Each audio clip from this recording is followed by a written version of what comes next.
तो आप लोगों को ये चीज़ तो पता ही चल गई है कि E20 फ्यूल जो है वो इंडियन मार्केट के अंदर भाई सप्लाई होता है। बट अब नितिन गडकरी जी जो हैं वो इसको E85 और E100 भी जो है शिफ्ट करना चाहते हैं एंड कंपनीज ने जो है वो अपनी टेस्टिंग भी जो है वो शुरू कर दी है।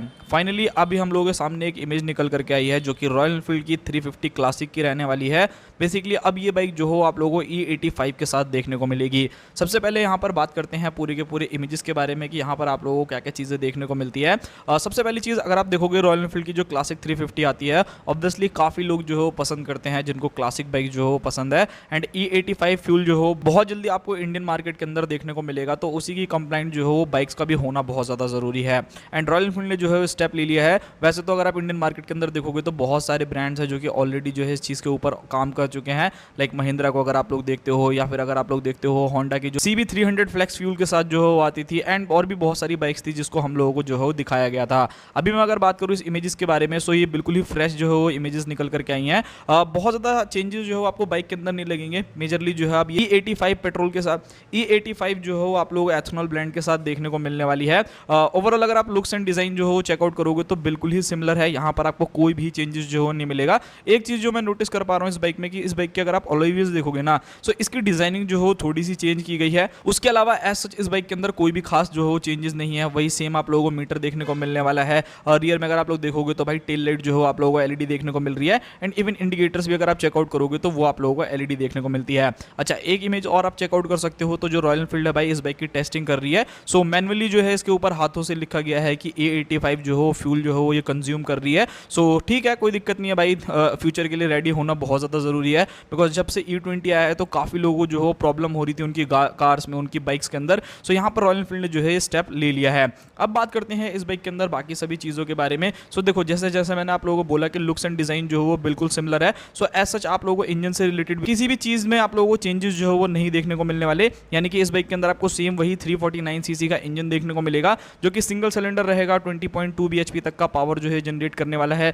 27 जो हो न्यूटन मीटर का टॉर्क आप लोगों को बाइक के अंदर देखने को मिलेगा। वेट वाइज थोड़ा बहुत डिफरेंस हो सकता है। वैसे ये बाइक 195 kg का अराउंड वेट करती है। 13 लीटर का फ्यूल टैंक है। प्रॉपर अगर आप फीचर्स देखोगे तो इसके अंदर आपको ठीक ठाक फीचर्स जो हो देखने को मिल जाते हैं। लाइक डुअल चैनल ABS जैसी चीज़ें हो गई। ब्रेकिंग सिस्टम देखोगे तो यहाँ पर आपको 300 mm की फ्रंट में डिस्क देखने को मिलने वाली है। एंड रियर में अगर आप लोग जाओगे तो वहाँ पर आप लोगों को जो हो डिस्क ब्रेक वाले वेरिएंट्स अलग देखने को मिलते हैं एंड ड्रम ब्रेक वाले वेरिएंट जो है वो अलग देखने को मिलेंगे। बाकी 19 इंचेस के फ्रंट में आप लोगों को अलॉय व्हील्स देखने को मिल जाते हैं। 18 इंचेस के जो हो रियर में आप लोगों को अलॉय व्हील्स देखने को मिलेंगे। सो ओवरऑल अगर आप लोग लुक्स एंड डिजाइन एंड बाकी सभी चीज़ों को लेकर के कंफ्यूज हो तो भाई वहाँ पर आपको कोई भी चेंजेस नहीं मिलेंगे। बट एक चीज़ काफ़ी अच्छी हुई, जो रॉयल एनफील्ड फैंस थे भाई जिनको जो हो काफ़ी ज़्यादा दिक्कतें आ रही थी, जिनके पास E20 वाली जो हो बाइक्स नहीं थी, सो यहाँ पर रॉयल एनफील्ड ने काफ़ी अच्छा स्टेप लिया है कि आपको ऑलरेडी जो है E85 जो हो आप लोगों को सर्टिफाइड बाइक देखने को मिलेगी। मतलब जो पुरानी आती है वो तो कंटिन्यू रहेंगी, बट उसी के साथ साथ E85 फ्यूल भी जो है वो आप लोगों को इस बाइक के अंदर देखने को मिलने वाला है, जो कि एक मेरे हिसाब से काफ़ी ज़्यादा अच्छी चीज़ है। अच्छा, यहाँ पर अगर मैं बात करता हूँ कि रॉयल एनफील्ड क्या इसी बाइक के ऊपर काम कर रहा है, सो भाई और डेफिनेटली अभी स्पाई शॉट्स निकल करके आए हैं, तो आने वाले फ्यूचर में आप लोगों को सारी बाइक्स देखने को मिलेगी। लाइक मीटियोर 350 हो गई, हंटर 350, बुलेट 350,